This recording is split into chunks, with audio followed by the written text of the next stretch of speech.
خب آقای سالاری اومده لبوش رو آنباکس کنه ببینیم شانسشون چیه. مشتری سابقمون هستش و میخوام آنباکس کنه ببینیم چی رنگی واسهشون در میاد.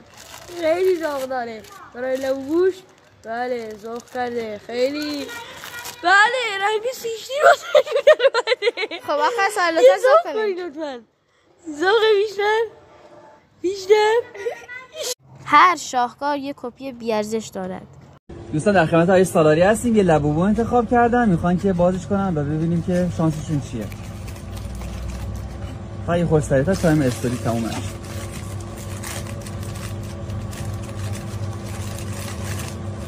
وای رنگ سکرت واسهشون در اومده.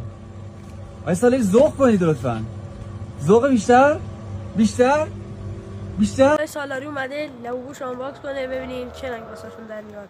امیدوارم رنگ سکرت واسهشون در بیادش. بله. آقا سالاری از مشتریات سابق ما هستن. بله. فروشنده میره و لبو انداخته و لبو رو شوت میکنه. انگار تو فوتباله. بله رنگ سکرت واسهشون در اومده. آقا سالاری ذوق کنید لطفاً.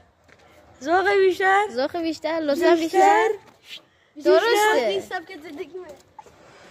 بیشتر